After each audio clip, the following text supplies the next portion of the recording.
नमस्कार, मैं तुलसी और आप देख रहे हैं नेशन वन। देहरादून शहर में लगातार अवैध बस स्टैंड और डग्गा मार बसों की संख्या लगातार बढ़ रही है, जिसकी खबर हमने भी आपको दिखाई थी कि किस तरह से आईएसबीटी से कुछ ही मीटर दूर ये अवैध बस स्टैंड बनाया जाता है, जहां निजी बसें खड़ी होती हैं। जिसके बाद अब जब हमने उत्तराखंड परिवहन विभाग के आयुक्त सनत कुमार सिंह से इस बारे में बातचीत की, उनसे कुछ सवाल जवाब किए, तो उन्होंने भी इसके ऊपर क्या कुछ कहा ये भी आपको बताते हैं। आइए सुनवाते हैं आपको क्या कह रहे हैं सनत कुमार सिंह। सर, बहुत बहुत स्वागत है आपका नेशन वन में। धन्यवाद। सर, आपसे ये जानना चाहूँगी, देहरादून शहर में आजकल ये जो अवैध बस अड्डे बने हुए हैं, प्रीपेड पार्किंग होती है इनमें, जो ये डग्गा मार गाड़ियाँ चल रही हैं, इनको शहर में चलने की परमिशन देता कौन है? आप देते हैं? कौन दे रहा है इन लोगों को परमिशन शहर में चलने की? नहीं, कोई भी गाड़ी है जिसके पास परमिट है, जिसका फ़िटनेस हो रखा है, जिसके पेपर सही हैं, इंश्योरेंस सही है, जिसने उत्तराखंड का टैक्स जमा कर सकता है, वो संचालन कर सकता है। उसको डग्गा मार नहीं कहते हैं, डग्गा मार कुछ नहीं होता है। तो ऐसी कोई गाड़ियाँ जो चल रही हैं, अगर उनके पास ये सारे कागज़ात सही हैं, तो वो गाड़ियाँ ठीक हैं। जिन गाड़ियों की आप बात कर रही हैं, उनके बारे में शिकायत मेरे पास पहले भी आई थी और हमने इस पे निर्देश भी जारी किए थे कि उनकी जाँच की जाए।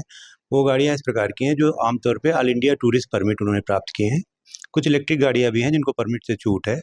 इस तरह की बसेज़ हैं जो विभिन्न जगहों से संचालित होती हैं। अगर कोई व्यक्ति कोई प्राइवेट गाड़ी लेता है, इसके बाद उसपे परमिट लेता है यानी ऑल इंडिया टूरिस्ट परमिट, तो इस तरह की टूरिस्ट बसों का संचालन वो अपने गैराज से अपने डिपो बना के कर सकते हैं। इसमें कोई रोक नहीं, क्योंकि कहीं भी जिसको परमिट दिया गया है, जो आमतौर पे वो गाड़ियाँ बाहर के राज्यों से परमिट लेती हैं, दिल्ली से परमिट होंगे, उत्तर प्रदेश से होंगे, हो सकता है कुछ यहाँ से भी हों, पर वो पूरे देश में कहीं भी संचालित हो सकती हैं। सर, ये जानकारी में ये भी पाया गया कि कई बार ऐसा हुआ है कि जो एक गाड़ी का नंबर होता है, वो तो उस पर 2-2 गाड़ियाँ चलती हैं। क्या आपको इस बात की जानकारी है? नहीं, इस बात की मुझे जानकारी नहीं थी, आप लोगों ने बताया तो मुझे बड़ा आश्चर्यजनक लगा, क्योंकि लॉन्ग रूट की गाड़ी में कोई गाँव-वाँव में चलने वाले ट्रैक्टर्स और स्कूटर्स में नंबर बदल लिया, कार का लगा लिया, इधर लगा लिया। ये इस तरह की सूचनाएँ तो हम लोगों के पास आती हैं, ब पकड़ी भी जाती हैं ऐसी गाड़ियाँ, लेकिन लंबी दूरी की गाड़ियों में इस तरह की शिकायत आती नहीं है आमतौर पे।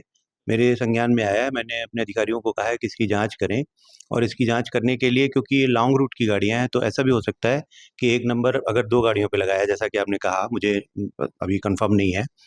तो ऐसा हो सकता है कि एक गाड़ी यहाँ चल रही हो, उसी नंबर की गाड़ी कहीं दूसरे यहाँ से 500 किलोमीटर, 1000 किलोमीटर दूर के राज्य में हो, और फिर अगली गाड़ी जब इधर आती हो, तो वो उधर चली जाती हो, एक साथ पता ही नहीं चलता हो, ऐसा संभव है। तो इसके लिए हमने कहा है कि जो टोल बैरियर्स हैं हमारे, उनसे और बहुत सारी जगहों से हम लोग डेटा कलेक्ट करते हैं।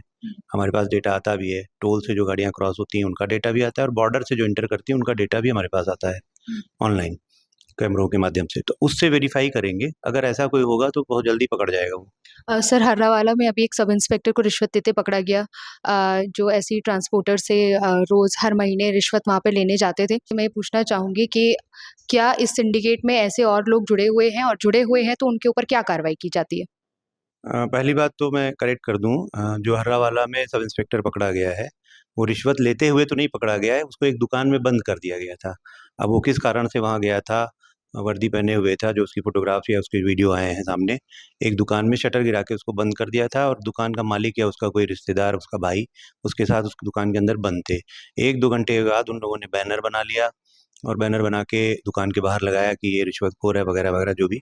और फिर उन्होंने कुछ लोगों को इकट्ठा करके शटर उठाया और आरोप लगाए, और वो उसको डिनाई कर रहा है। जो हमने वीडियो देखा है, उसमें इस तरह की चीज़ें सामने दिख रही थी। लेकिन क्योंकि वो वर्दी पहना हुआ हमारा आदमी एक दुकान में क्यों गया था, शटर के अंदर क्यों बंद हुआ, इन सारी बातों की जाँच करने की आवश्यकता है, क्योंकि वो तो ओरली अपनी सफाई दे रहा है, और ओरली उस पे वो आरोप लगा रहे हैं। अभी कोई वीडियो को छोड़ के हमारे पास इस तरह की कोई प्रूफ़ या कोई जानकारी नहीं है। लेकिन हमने उसको फ़िलहाल निलंबित कर दिया है, इसलिए कि अगर उसकी जाँच होती है तो कहीं वो प्रभावित करने की कोशिश ना करे उस क्षेत्र में। उसके जो चेकिंग करने के, प्रवर्तन करने के अधिकार होते हैं, चालान करने के, गाड़ियों को सीज़ कर दिए गए हैं, और उसको संबद्ध कर दिया गया हेडक्वार्टर में, और अब उसकी जाँच की जा रही है। सर, लगातार ये जो ऐसी बसें हैं, प्राइवेट बसेज़ हैं, इनकी जो संख्या है वो बढ़ती जा रही है लगातार, प्रदेश में देखा गया। इससे परिवहन विभाग को बहुत भारी नुकसान भी हुआ है, देखा जाए तो। इसके ऊपर क्या कार्रवाई की जाएगी अब? नहीं, परिवहन विभाग को नुकसान तो तब होगा जब वो टैक्स चोरी करेंगे। अगर वो टैक्स चोरी करके चलाएँगे, बिना परमिट चलाएँगे, फ़ीस नहीं जमा करेंगे, तब नुकसान होगा। तो ऐसी स्थिति है नहीं वास्तव में। ऐसी कोई प्राइवेट गाड़ियाँ जो चल रही हैं, उनके कारण कोई इस तरह का लॉस नहीं हो रहा है। पहली बात तो मैं ये क्लियर कर दूं।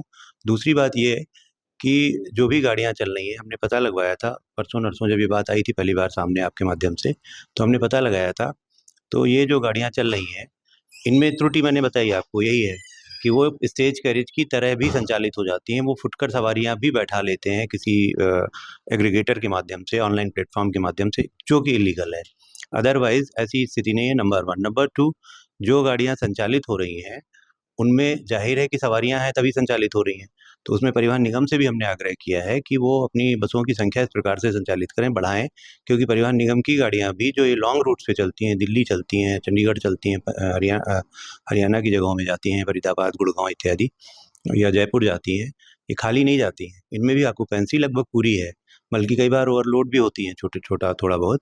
तो इनको भी हमने कहा है कि इस तरह संचालन करें कि जैसे एक शिकायत ये आई थी कि रात 11 बजे के बाद कोई बस नहीं मिलती है परिवहन निगम की। परिवहन निगम की बसें न होने पे जाहिर है कि उनकी जगह कोई फिल करेगा, कोई ना कोई गाड़ियाँ चलेंगी। तो इस तरह की गाड़ियाँ संचालित होती हैं। तो इसमें इलीगल ये है कि ये गलत प्लेटफॉर्म के माध्यम से सवारियों को एग्रीगेट करते हैं, जो कि लाइसेंस नहीं है। प्लेटफॉर्म के माध्यम से एग्रीगेट करने के लिए पहले उस प्लेटफॉर्म को हमारे यहाँ लाइसेंस लेना चाहिए, इसके बाद वो उन सवारियों को एग्रीगेट करके दे सकता है।